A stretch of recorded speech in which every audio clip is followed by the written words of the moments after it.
To watch more Bhagavad Gita discourse videos, subscribe to our YouTube channel.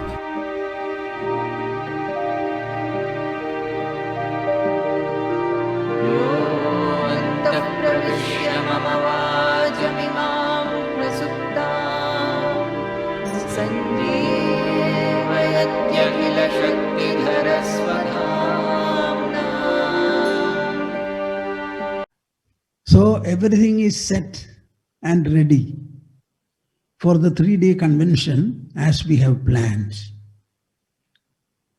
Shall I start? Are all of you ready? All the equipment, sound, everything, I believe is all right. Generally, I start programs of this kind with an invocation. I would like to make it very brief, but I am very particular that after the invocation, we should all join together. In what manner can we join together? Thousands of people are situated in different parts of the world. How shall we join? We can join through our sounds. There is an auspicious monosyllable, Omkara, which is very widely known now. I would like all of you to chant this Omkara along with me. While doing so, I would like you to interlock your fingers and put them on your lap. Sit comfortably erect. Close your eyes. Open the mouth as well as the heart and join me. The idea of chorus recitation like this is, let us have a touch, a contact, a permeation into the entire globe. Think in your mind deliberately that our chorus recitation should spread the whole globe, pronouncing and bringing benedictions to all creatures for their welfare and contentment. Here I go. First of all, I will recite a short invocation. Madhya Hridaya Kashe Sadanandamayo Guru Udedu Satatam Samyak Ajnana Timirarunaha. This is an invocation which emphasizes that our ignorance, delusion, weakness, and a number of emotional conflicts and doubts, let all of them be dispelled by your grace and association. I think all of you would like it. Now, we shall go for 3 times reciting Omkara. Harihi, Harihi.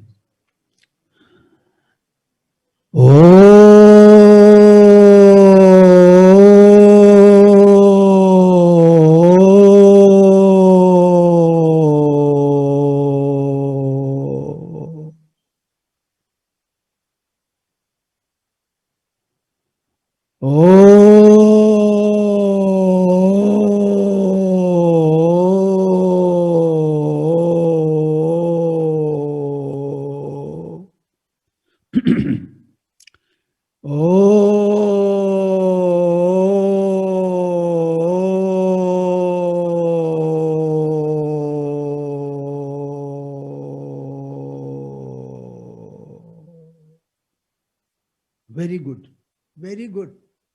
I am extremely delighted.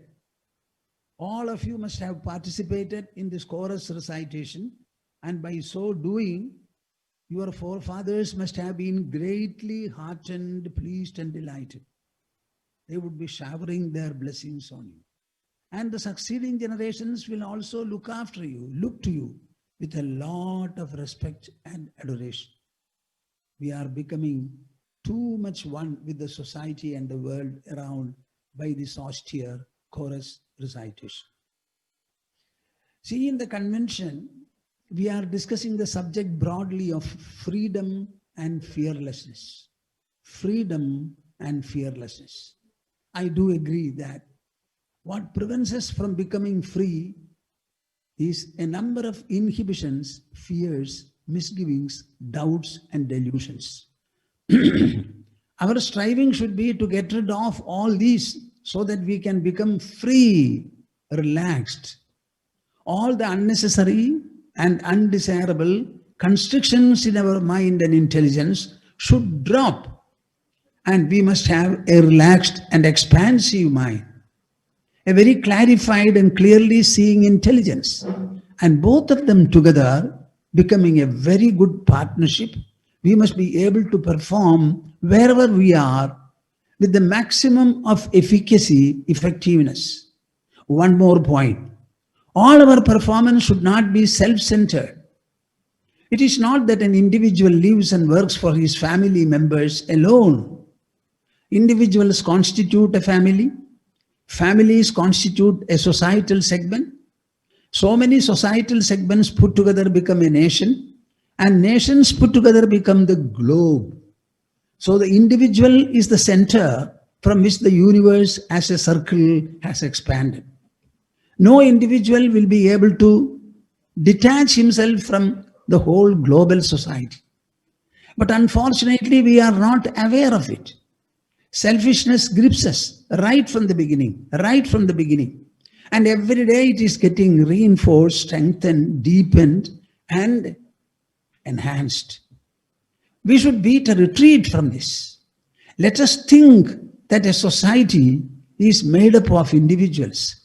An individual, what he is, that the society is. What the society is, that the nation is. What the nation is, that the global community is.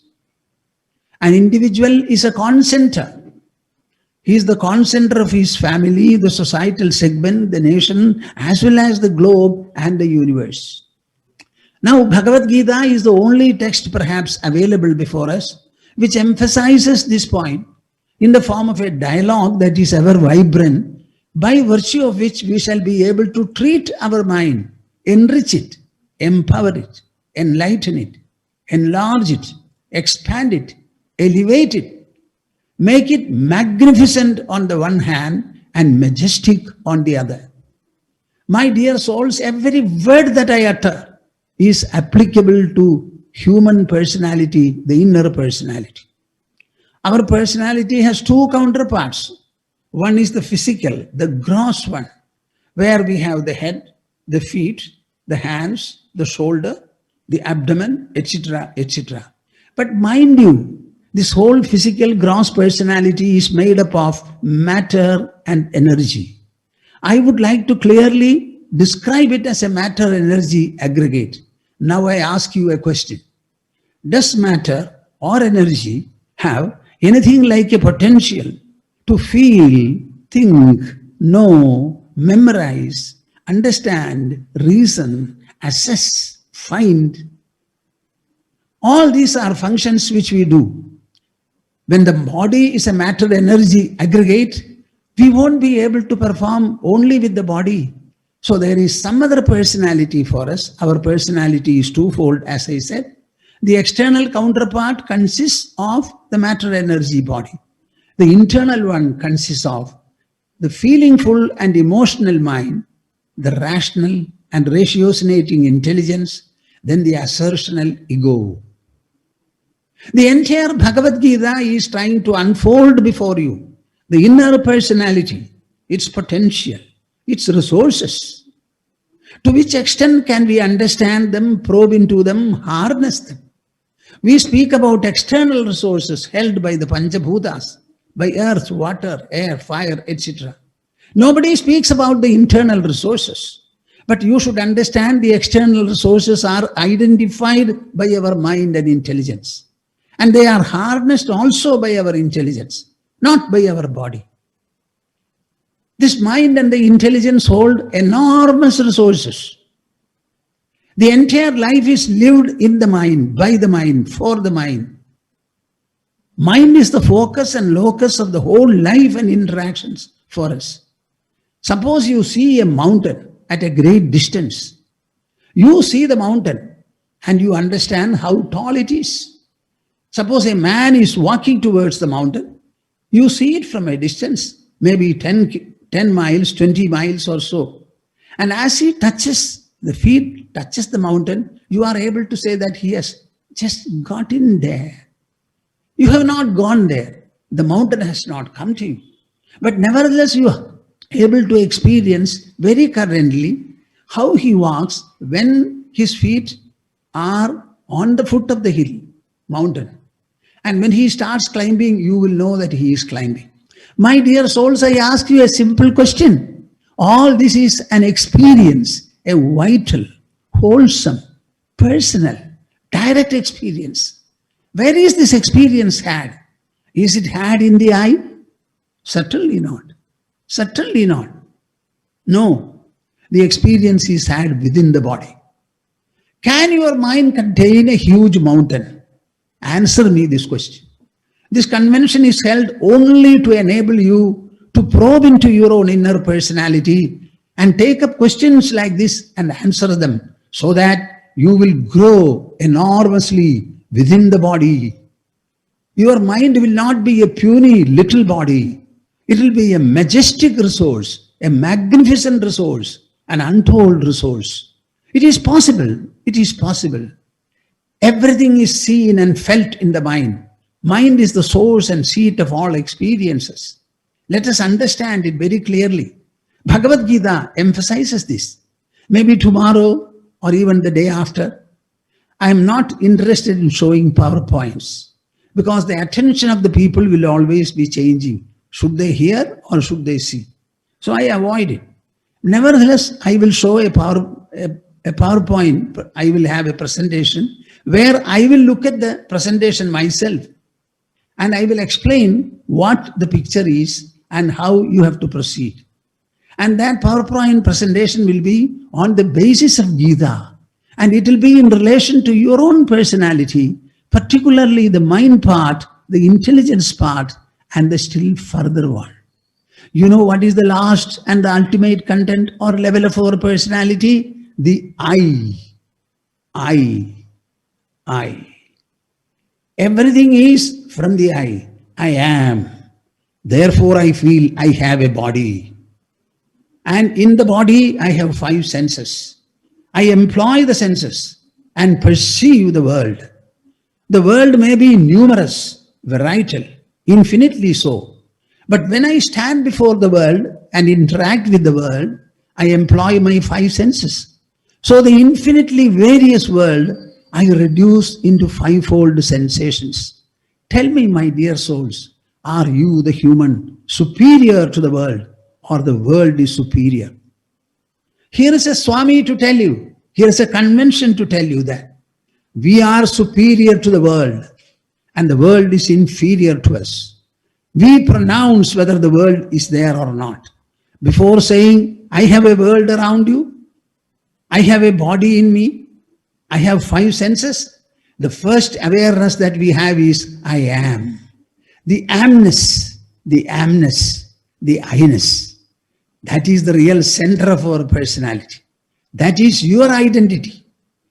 Bhagavad Gita discusses this, elaborates this, explains this, reinforces this, confirms this again and again. This is what Krishna also did to restore Arjuna, to revive Arjuna, to strengthen Arjuna, to empower him to take back his bow and weapon, bow and arrow, and stand ready saying that, my dear Krishna, I will fight not one Mahabharata war. A score of them I shall fight. But you should be by my side to give the necessary insight, fillip, inspiration and enlightenment. That's all what he wanted. What makes Bhagavad Gita universal? Yes, it is universal. It is a discussion on the human personality. Human personality. It is a discussion on the life of man. It is a discussion on what life is. It tells you life is experiential. It is equally interactional. In the interactional life, there should be 2 factors. One is you, the individual, yourself. And the rest is everything in this world. I would like to classify them as persons, places, events, and circumstances. Whether you interact with persons at home or outside, with objects inside or outside your house, it is all interaction. And that interaction is proceeding from you, subsisting in you, and terminating in you. What did I say? Every interaction proceeds from you. It subsists on you. And it also terminates and concludes in you. Is there anybody in the viewers here who will say, what Swamiji you say is not right? I don't think. None of you will be able to say, provided you apply your intelligence. We are all intelligent people and we must be able to apply our intelligence.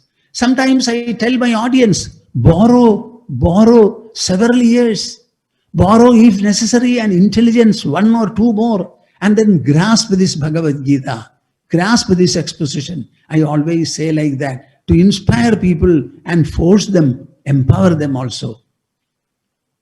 So all your interaction in life is centered in you. You are the interacting individual, the subject, and all the other things are objects. The objects are various, variable, numerous, infinitely so. But the subject, you, the individual, the I in the individual does not change. The body does not change. The senses do not change. The mind does not change. The intelligence does not. The ego also does not. My dear viewers, this is what Bhagavad Gita tells you. It is a unique book, no doubt. I will refuse to call it a religious book. Where was the time for Krishna to give a religious sermon? And where was the time for Arjuna to practice anything like a religious worship or religious adoration in the battlefield? The war cries had been raised by both the armies, and the discharge of arrows alone was to commence. Right at that point, Arjuna had his consternation by examining both the armies. He found his own kith and kin present on both sides. What further? His own grandfather, who had brought him up, put him on his lap, and given him morsels of food. Arjuna had no father. So Bhishma, the grandfather, looked after the boys very well. Such a grandfather who loves him, blesses him for victory. How can he fight such a grandfather? Is he not a man of emotions? Then he had his own teacher, Drona, from whom he had imbibed all the fighting skill. And that skill he has to employ. Are you with me? All the skill he has to employ against his own teacher. Will anybody be able to do it? But Arjuna had to do. Circumstances forced him to do. The situation progressed in such a manner that he could not avoid it at all. So the consternation was, for the first time in his life, he had fought a number of wars and gained victory. All of them were against enemies. But here are more, along with the enemies, the kith and kin arrayed on both the armies, plus his grandfather, the great teacher. The consternation is quite justified. I think every one of us will be similarly facing the discomfiture. But the problem had to be resolved. What was the problem? The locus of the problem was his mind.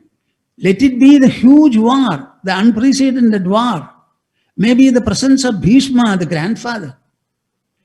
Drona, the teacher. A number of kith and kin on both sides. But the problem is not there. The problem is not 1 millimeter away from the skin. The problem is in the M-I-N-D, mind. When there is a problem in the mind, where is the solution? Where shall we look to?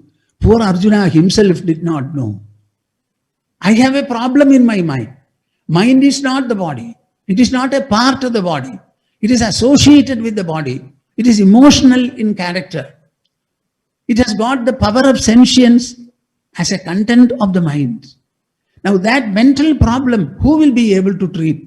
My dear souls, know it for the first time if that is so, but know it forever. The only agency that can act upon the mind and influence it, correct it, develop it to any desirable level is the intelligence of man. Mind is inside. You cannot apply a balm or a tablet. Nothing like that. The mind is mind. It is separate from the body. Treat the mind with your own intelligence. Intelligence is capable of knowing. It survives on knowledge. Its birthright is to seek, quest, explore, probe, examine, evaluate, assess, determine, appraise matters. That is what intelligence is given to. Put the problem to the intelligence and it will find a solution. My dear souls, this is what happened more than 5,000 years ago in the battlefield of Kurukshetra, which is only 145 kilometers away from the capital of India, New Delhi. The place is being revived now. The history of Mahabharata is made to echo from that place again. India is making a discovery. I am interested in all of you knowing about Bhagavad Gita, not as a religious book at all. It is not a religious book. Mahabharata is the original text consisting of 125,000 Sanskrit verses. It is always giving you a narration of the decline and fall of the Kuru dynasty. That is the subject of description. And Bhagavad Gita is only 700 verses consisting of 18 chapters from the text. Mahabharata is considered to be an epic of India. Being an epic, how can it be a religious book? Certainly not. My dear souls, I want the whole world to know that India is a great country. It has preserved this ancient literature for more than 5,000 years. More than 5,000 years. How many generations must have passed? This book was not preserved in a reading room or a library.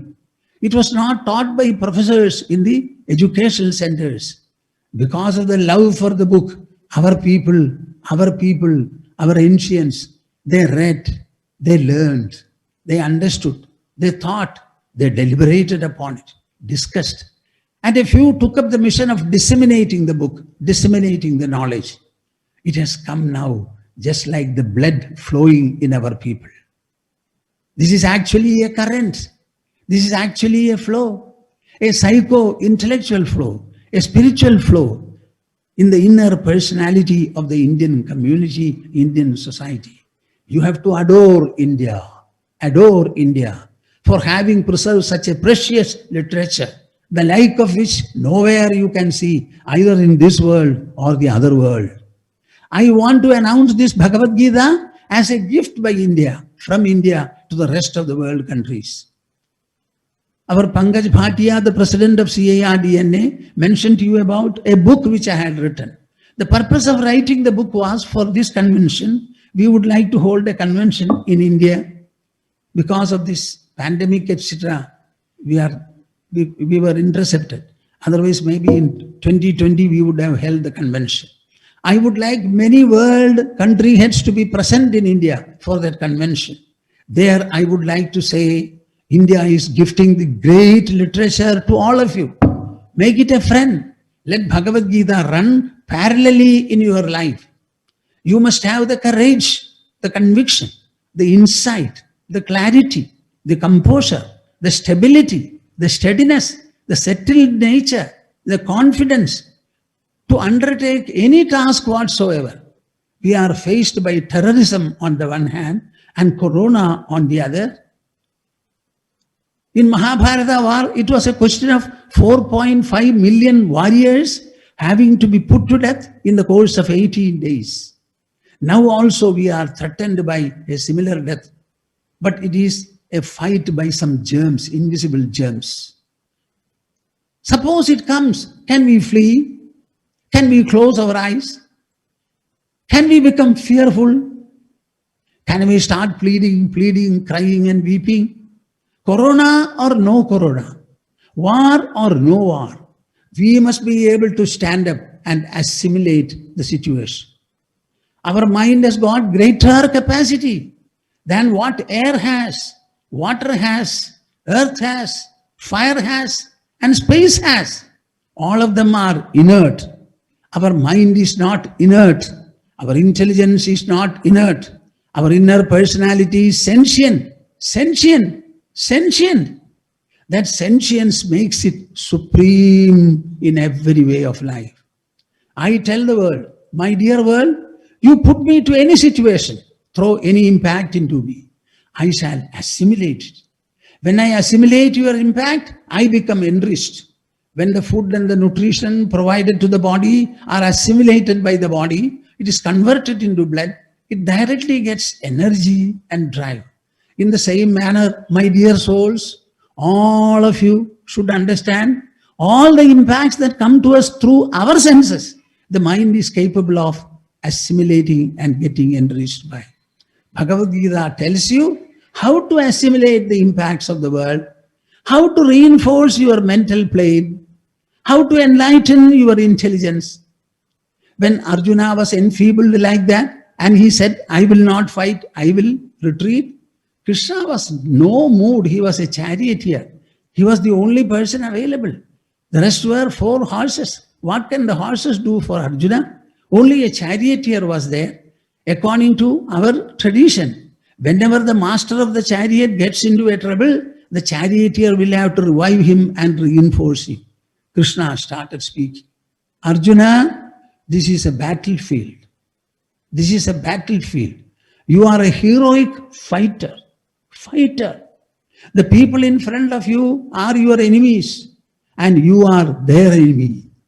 Speak the language of fight, battle.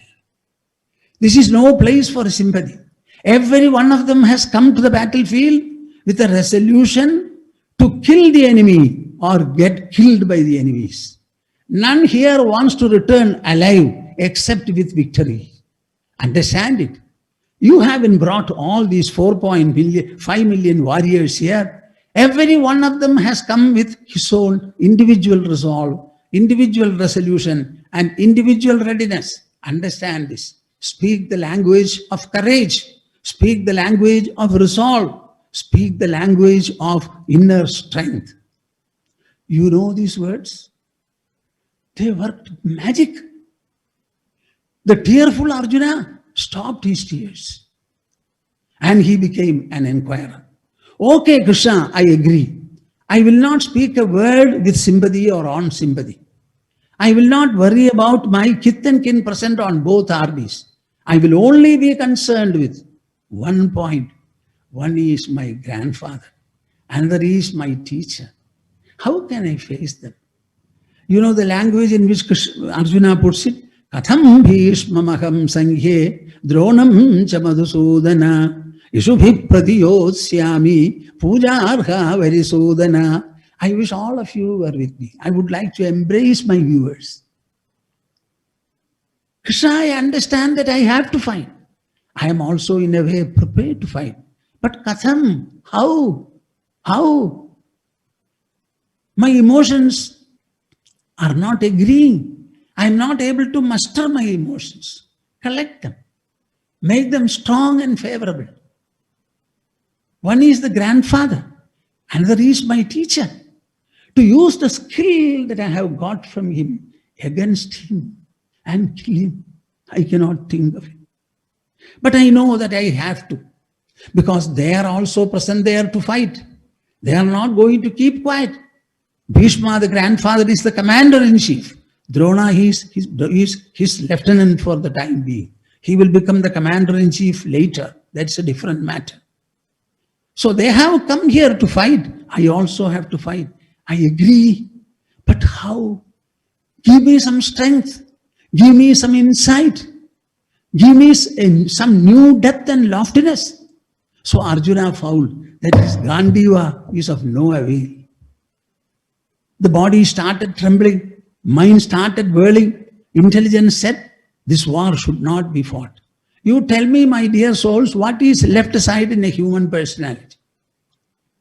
The material acquisition represented by his bow, Gandiva, that was slipping. He held it and it was slipping like this. The body was trembling, shivering. So what was there? Yes, there is something. And that is the soul. That is the self, which you refer to as the I, about which Arjuna had not known. Krishna decided, this is the time for me to expose my dear friend Arjuna to the existence, to the benign, to the magnifying and the magnificent presence of what you call the self. So the exposition was like that. You know what Krishna first of all said? Natvevaham jadunasam natvam neme janadhipaha nachaivana bhavishyamaha sarve vayamatah param. Arjuna, look at me. You are aggrieved. I will make grief itself the subject of discussion. The first chapter of Bhagavad Gita is called Vishada Yoga. What is meant by Vishada? Grief. Grief. Grief or unhappiness or misery or affliction or torment of any nature is called grief. He made the grief itself the subject of discussion. Bhagavad Gita is a book of real yoga, inner yoga. 18 chapters, each of them is given a particular name. The first chapter is Vishada Yoga. The second chapter is Sankhya Yoga. The word Sankhya many people do not know. Samyak hyayate pathyate anena iti Sankhya. Kamakrodha viyuktaihi rishibhihi iti Sankhya. It is that wonderful knowledge which you have to repeatedly reflect upon, ruminate over, contemplate upon, introspect over, and through a process of introspection itself, you have to imbibe it, become it, and display it. Knowledge is to be acquired. And you acquire knowledge to become that knowledge, to display it, to manifest it. So it is called Sankhya. So he said, I will discuss grief itself. What are you aggrieved about? Bhishma and Drona are standing in my friend. They are standing in your friend with a lot of composure ready to fight. If you are aggrieved, are they aggrieved? Why don't you look at them? They are very stable and poised. Why don't you go and ask them, I am disturbed, I am afflicted, but my dear sirs, you are not. How is it that you are composed? Give me that kind of a strength. Instead of seeking like this, you are telling me, I will not fight. This is wrong. That is wrong. We will have to go to hell and stay there for indefinite length of time, etc., etc. I cannot accept all this. What is after all death? Death is a corollary of life. Death is a corollary of life and birth. So many people are getting born. The born are growing. The growing are declining. The declining will die. I am subject to correction. More than 10,000 crores multiplied by 10 millions people have died upon the surface of the earth. At present, we have 7,000 million alive. Suppose the born people were not dying, do you think there will be a space for even ants to crawl upon this earth? What is it that you are saying? Death is as much in place as birth is, growth is, everything is. So you have to look at life and death as complementary, as mutual. Panditas do in this manner. Nanishochanti pandita, gatasun agatasumscha. People from whose bodies life forces have departed and people in whose bodies life forces are still alive. Both of them, they don't grieve about. Are you hearing me? Both of them. One set of bodies are alive. Others have fallen, gone, cremated or buried. And both of them, the enlightened people, look alike. Is it not really so? You tell me what is the definition of life? We are all born. Only one sure outcome that you can write about all the born people is that everyone will die. And that is the climax and fulfillment and fruition of life. If there is a birth, there is a growth. If there is a growth, there is a decline. If there is a decline, there is also death. So the enlightened people are enlightened, not merely to understand life, but also analyze and place death. So they look at both equally, in an even manner, with equipoise, equanimity. Arjuna was stunned, though enlightened. He became curious. He became an inquirer. So he was wondering, what is that enlightened vision of the Panditas, the enlightened people? Please explain to me. So Krishna says, Natvevaham jadunasam Natvam neme janadhipaha nachaiva na bhavishyamaha sarve vayamatah param. Arjuna, you think that I was born of Devaki or Yashoda. But no, no. My body was born. My body was born. I was not born. When the body was born, I don't know whether you are following me. When my body was born, was I not present there? In the born body, if I was present, should I not have been present before the birth of the body? Am I clear? Is it confusing or enlightening? Body was born means body was not present earlier. From absence, it has come to presence. Now, whatever is present in the body, that must have been earlier. Otherwise, it cannot be present in the body.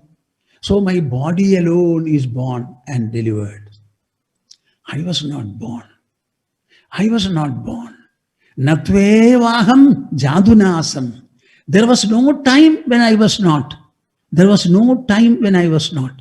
Is it true of me, Krishna alone? No. Natvam. It is true of you also. It is true of Bhishma, Drona and the others also. Before the birth of the body, all of us were. Now we are. And you will find Nachaiva na bhavishyamaha. After some time also, there is not going to be a time when we cease to exist or cease to be alive. If we are, we were. If we were and we are, we shall always be. Existence never knows to be non-existent. Existence will continue to exist. A thing cannot change its original nature. My dear souls, are you seeing the magic of the exposition? Krishna is activating the intelligence of Arjuna, energizing it, making it introspect over a fact of life, facts of life. Our intelligence has only one need. It looks only for one food and nourishment. Knowledge, knowledge. There was no time when I was not. You were not. Bhishma, Drona and the others were not. And there will not be a time when we shall cease to be. We are ever present, indestructible, imperishable, unassailable, unassailable. We cannot contract anything to the contrary. As fire is hot, we are existing. The existence can never be made otherwise by anything in this world. Even God cannot make existence non-existence. It is not possible. Arjuna's intelligence became energized, very active. Krishna, I will not raise a point of death at all. Krishna said it is a transition. Like birth itself is a transition from the mother's womb, then every stage of growth is a transition. The last visible transition is the cessation of the life forces, not cessation of existence. Then what is left aside? Only life. Life. Life. My dear souls, Krishna is giving a beautiful definition of life. I would like to call it a yogic definition. Life can be defined by so many people in so many different ways. An anthropologist will define it in his own manner. A biologist will define it in his own manner. An archaeological man may have his definition. But here is a yogic and a spiritual and an experiential definition. Bhagavad Gita becomes universal because it directs the discussion. It makes the discussion very practical and wholesome. See what Krishna says. Matra sparshaastu kaunteya shitoshna sukha dukkhadaha agamapayino anityaha tanti dikshasva bharata. I always say that Bhagavad Gita is a discussion, a dialogue. Between whom? Two people. One is the enlightened intelligence, another is the deluded and enfeebled mind. Krishna represents the enlightened intelligence and Arjuna represents the enfeebled and deluded mind. Matra sparshastu kaunteya shitoshna sukha dukkada. This is the point where I said I will show you a PowerPoint. And I will make every one of you understand what your personality, its constitution is, was, and will be. When I explain it, you will have nothing to question or invalidate it. I even challenge anybody to do it. Truth is truth. It can never be otherwise. When I say fire is hot, it is hot. When I say ice is cold, not I, you also say it becomes cold. Similarly, the facts and propositions that Krishna made, they are facts and propositions about life, about the human life, about the world, about the interaction between the two. See how he puts it. Matra sparshaha. Our life is interactional. It starts from the moment you wake up in the morning. Generally, you sleep in the bed. Open your eyes. You see the roof. You see the roof. Then maybe you look at the floor. You get up. Go to the toilet. Wash your face. Come back. The interaction starts. Tell me who woke up. You woke up. And who started interacting? Did the roof interact with you, or you saw the roof with your eyes? That seeing process, where from did it start? From you. Did the roof do anything there? It was immovable and it remained there. Throughout the night it was a canopy over you, but you never saw it. When you open your eyes, you see. So the seeing is to be attributed to the roof or to you, my dear souls. This Swami Bhumananda asks you to explain this whole process. Understand it. What is there strange in what I am saying? I see an object. The object does nothing in my seeing. I am doing the seeing process. I am the seer. And I am the seer of infinite number of objects. For the entire world, I am a witness and I am an observer. I am a seer. As a seer, I am one. The world may be plural, infinitely so. So the interaction starts from there. Where? At what point? At the sensory point.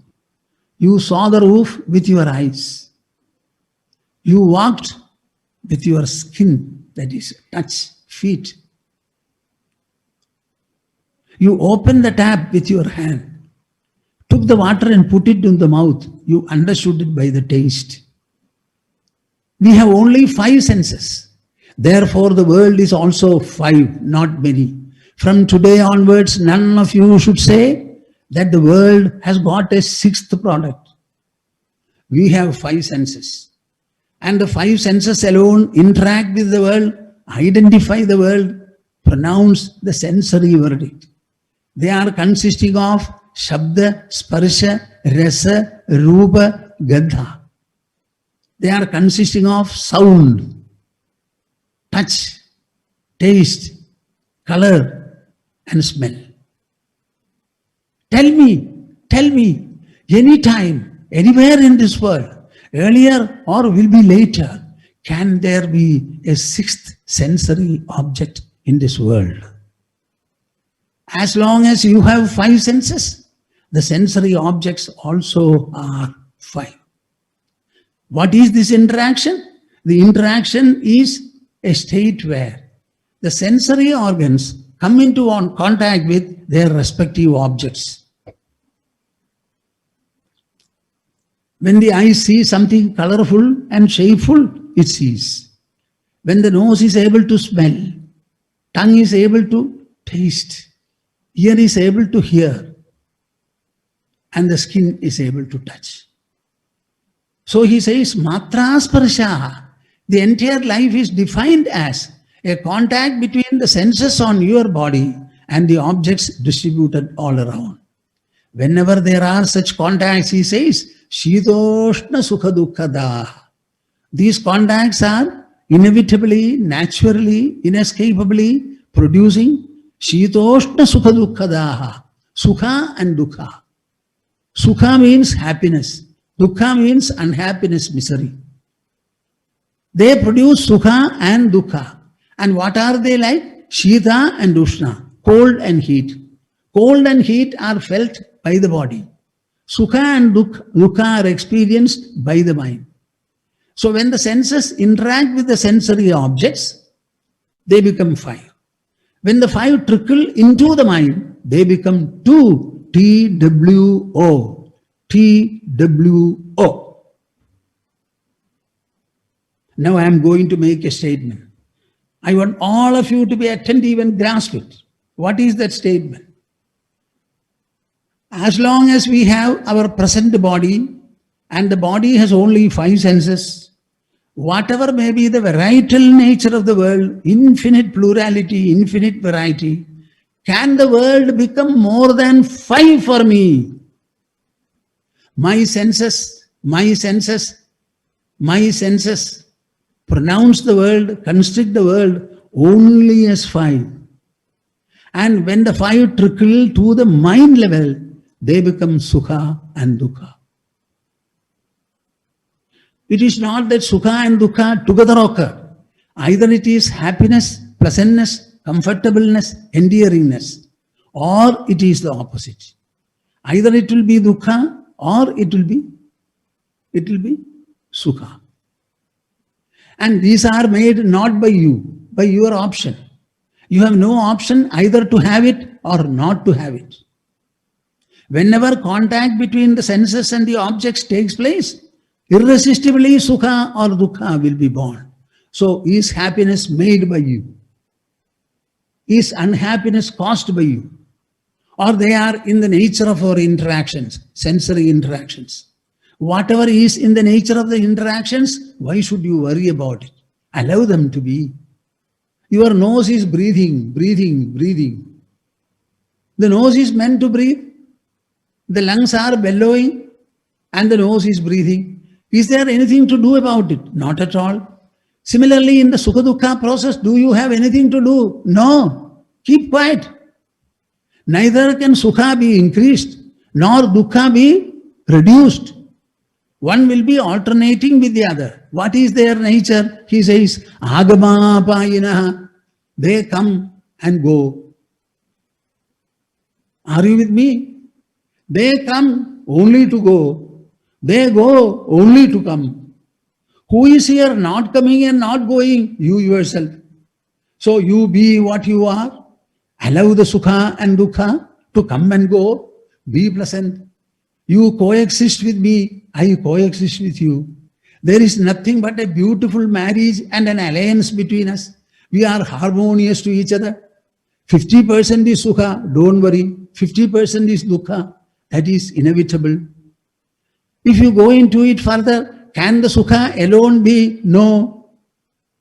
In our respiration, incoming and outgoing breaths are there. Can it be only one of them? No. The heart beats and relaxes.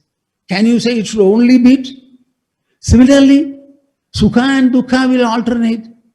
What brings you Sukha is Dukkha.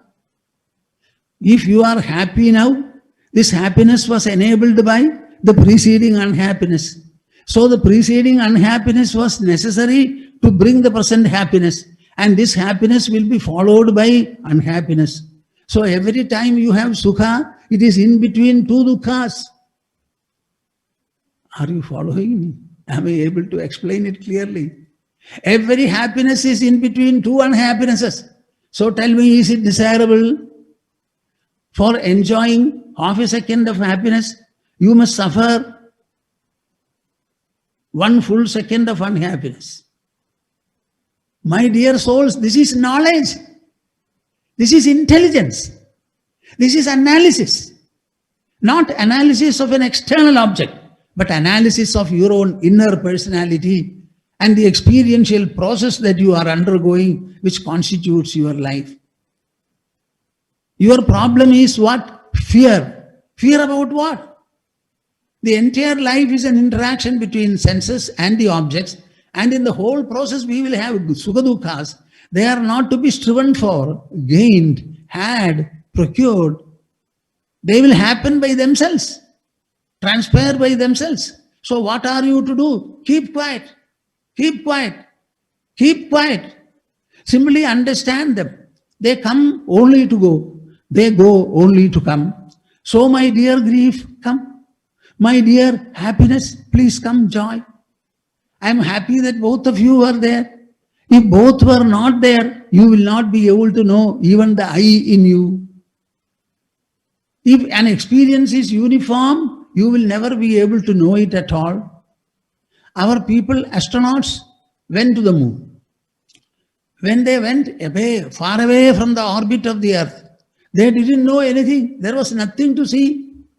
People from below had to awaken them, tell them that this is morning, go wash your face, wash your mouth, have your breakfast, etc. My dear souls, in a state of only oneness, as you say, there is nothing to be done. So Sukha and Dukkha are alternating only because by that process alone you will know, I am happy, I am unhappy. As I was in happiness, I am also in unhappiness. I pass through happiness, pass through unhappiness, not being affected by, involved by, eaten up by either happiness or unhappiness. When this I part, that which is different from happiness and unhappiness, while the others are fleeting, they are transitory, they come and go. The I does not come and go. It remains ever the same. It is your mind that produces happiness and unhappiness. Let your intelligence understand the whole process and you remain tan tidikshasva bharata. Develop tolerance, develop forbearance. Forbearance, tolerance. This kind of a tolerance and forbearance towards the transitory and fleeting Sukha-dukkhas, that is called yoga. That is called the freedom. Freedom. Freedom from the frightening and deluding Sukha-dukkhas.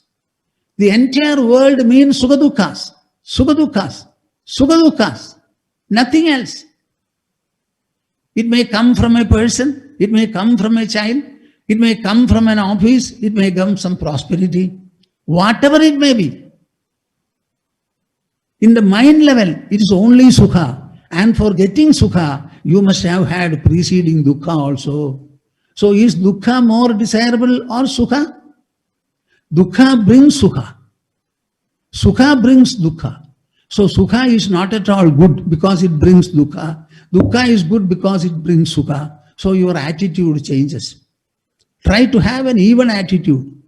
I said it is a yogic definition. Listen to what Krishna says. Yogastha kuru karmani sangam tyaktva dhananjaya siddhya siddhyoh samo bhutva samatvam yoga uchyate. This Bhagavad Gita is a book of yoga. We have now an international day of yoga. So the yoga pursuit has become global now. Everybody should understand what is this yoga. Yoga is not at all applicable in the external sphere. Externally, all are physical. Two things cannot join and become one. It is impossible. Yujyate anena iti yogaha. The yoga is such a process by virtue of which one is united with the other. So much so that only one remains thereafter, not two. This is possible only within. The differential Sukha-dukkhas will at one point of time become so light, so thin,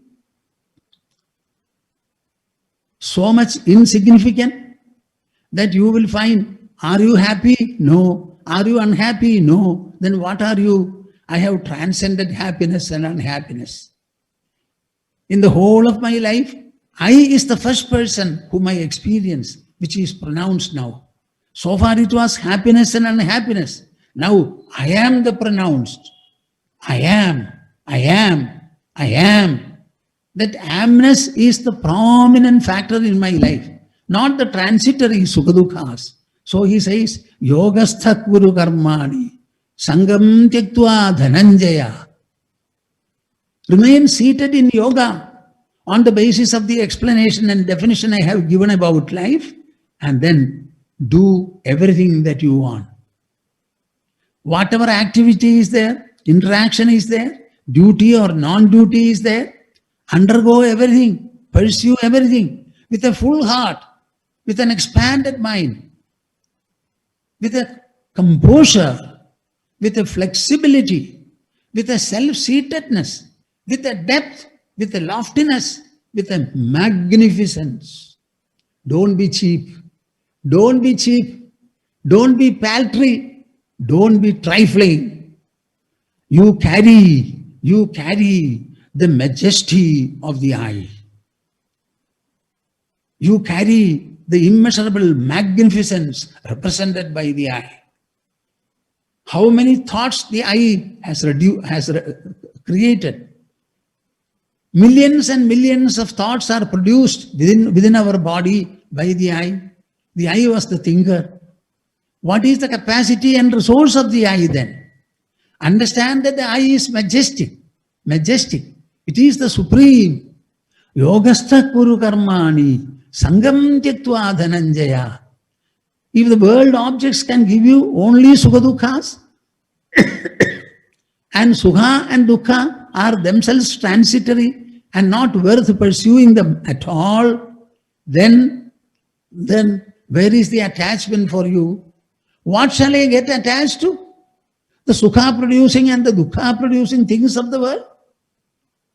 Even if no object is there, even then I shall be happy, I shall be unhappy also. Can the sensory objects contribute anything to me? The sukha dukkhas are produced by my mind. All the objects are inert. They can do nothing, nothing, nothing. Everything is done by me. Sukha dukkhas are produced by my mind. In the same way as they are produced, I can also evenize them. Siddhya siddhyoho samo bhutva samatvam yoga uchyate. Develop a sense of equanimity, equipoise, evenness towards the fleeting sukha and dukkha. Let all your activity be performed. Normally they will be successful and effective. Very rarely it may be otherwise. You are not supposed to worry about it. The sole focus is performance. And when the mind gets away from its constrictions, it drops the constrictions. It becomes expanded. In place of a 1 kilogram mind or 1 pound mind, you will start working with a 1,000 pound mind.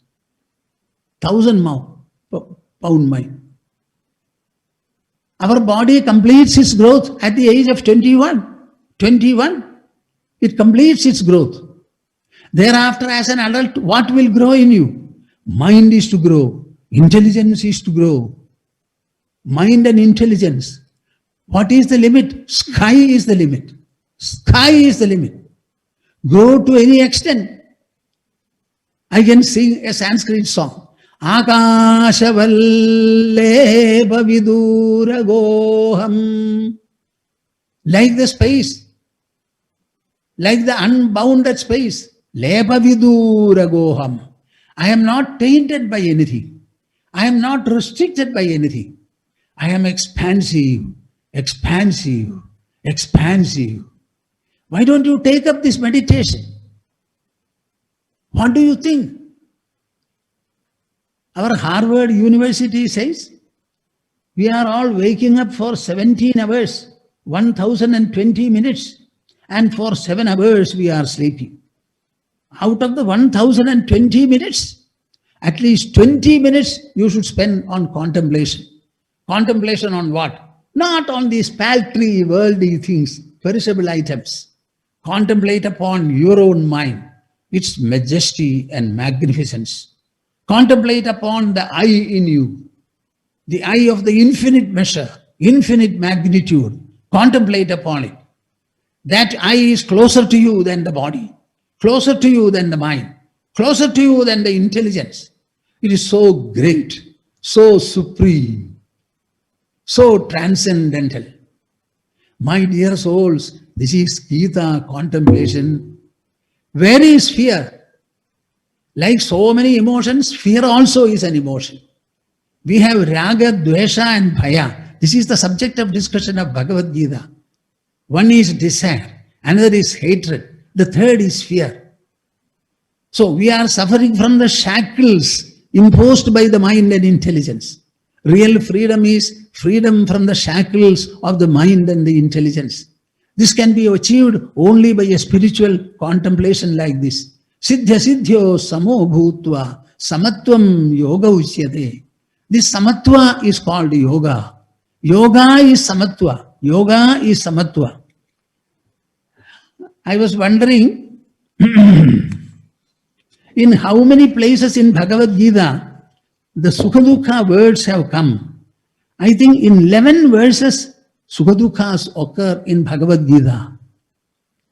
Raga and Dvesha, desire and hatred, they occur in 10 slokas.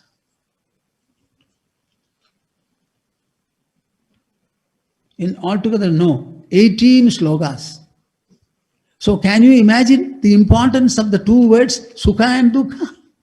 Sukha and Dukha are the only resultants of all your interactions with the world. And if you are able to handle Sukha and Dukha, the grief and also the fear element, both of them you can handle, you have become fearless. No, fear-free. Fear-free. Fear-free. What is there to be afraid of? I tell my dear world, you cannot add anything to me. You cannot take anything away from me. Throw me into any situation, I will assimilate the impact and get enriched. You are at best my friend, never an enemy. I am the master and you are, if at all, my servant. I see you, I interact with you. You don't interact with me at all. I see an elephant, it is tied to a tree. The elephant doesn't see me. I look at him. The elephant doesn't enter my body. Nevertheless, I get a clear picture and experience the elephant. Tell me, my dear souls, where is the experience? Inside the body, in the level of the mind. So the mind is the sole source of experience. That is the focal point, the locus of all our life. Bhagavad Gita tells you to focus on this mind and make the mind harmonious, even and equipoised. By so doing, you have won over the world. I would like to recite one or two Sanskrit verses. They are quotations from Yoga Vasishtha Ramayana. This is a dialogue between Arjuna, a middle-aged man, and Krishna, equally middle-aged, in the battlefield of Kurukshetra, in a very tense atmosphere. But Sri Rama belongs to the Treta Yuga, and he was a 16-year-old prince of the famous Ikshvaku dynasty in Ayodhya, Dasharatha's son. He undertook a pilgrimage after he completed his lessons on archery with the permission of the father. He went around to see the whole of India, interact with the people. That is the purpose of taking up a pilgrimage. The pilgrimage is not to see different stones, idols, etc. It is to take you away from your village, away from your town, sometimes away from the country nowadays, and see what the world is like so that you can expand your mind. So when Rama went and saw and interacted with the people, he found he was having a very comfortable and luxurious life as a prince. Things are not so. He was very much concerned about the behavior of people, the attitude of people. And he finally comes up and says, I am not able to find a good person, not a prosperous person, a good and a noble person, even in my dream. How can I live in this world? God dejected. His father and mother, none was able to help him. Finally, Vasishtha, sage Vasishtha, their preceptor, coming to know of it, told the father, bring him here and let me speak to him and let him also speak. My dear Rama, come and sit here. What is your trouble? You know, this Rama, the 16-year-old Rama, in the Yoga Vasishta book consisting of 32,000 Sanskrit verses, 32. The biographical Ramayana consists of only 24,000 verses. This is 32. How beautifully he describes the world. I don't think any one of you knows the world. We only have some newspaper reports. Have you ever interacted with the people? Gone into their mind? The hidden part of their life?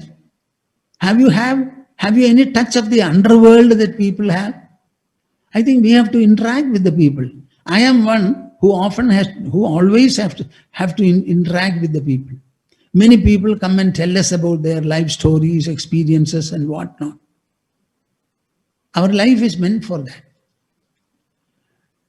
So Rama said that I am totally dejected. The dejection was so much that he was not able to do anything.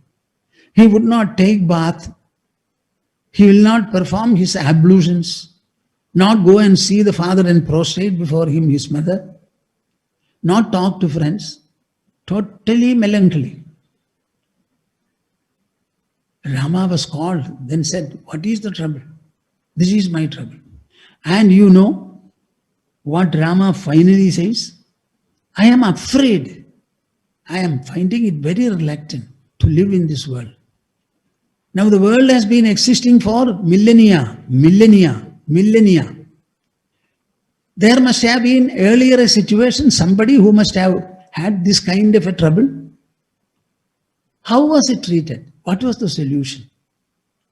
My dear sage, respectable sage, do you know whether it was treated, whether there was a solution? And do you know it? If you know, will you tell me? And can I understand it? Will I be able to apply it to my life and find a fulfilling answer? If the answer to any one of these questions is a no, then this Rama, na bhokshe na pibamyambu, I will not eat, I will not drink water. Like a Rama picture painted on the moon, I will remain here, awaiting my death, he said. This is how the first part of the narration concludes. It seems celestial flowers fell when Rama concluded his narration. So beautiful. Nobody has heard this kind of a narration and exposition of the world from a 16-year-old young mind. Then Vasishta started advising, and he says many things. One of them, arthad arthantaram chitte yadi madhye tuya sthidihi nirastamanana kara saswarupa sthiti smrata.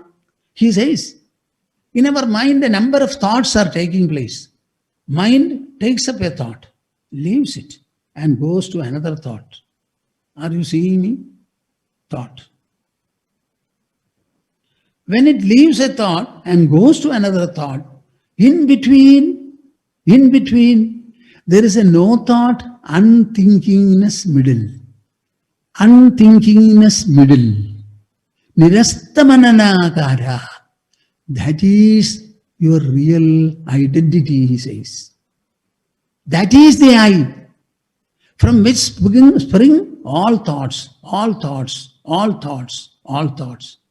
So it is the thinking substance, the unthinkingness. That is Swarupa Sthiti Smrita.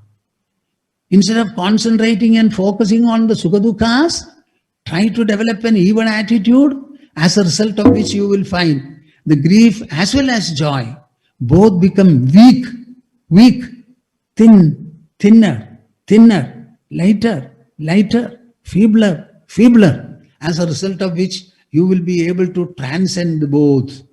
When the Sukha-dukkhas subside, their substratum, namely the I, the self, shine forth. You will have the transcendental, inner, spiritual splendor, magnificence. You can become a magnificent performer, a magnificent enjoyer, and a magnificent sufferer. Paltriness will go, triflingness will go, littleness will go. we will become liberal, noble, great, sympathetic, accommodating the whole world in yourself. This is what will happen. This Bhagavad Gita is a wonderful book of this exposition. I will conclude today's session by telling you that yoga karmasu kaushalam. This yoga is meant to make a man dexterous in the performance of his activities and interactions in such a manner that his whole life and activity will become beneficial, enriching, and benedictory to the entire world, not alone to his family. May you all rise to this level of comprehension and performance. I mentally embrace all of you and bless you so that this wisdom will dawn in you and help and benefit the world also. Okay.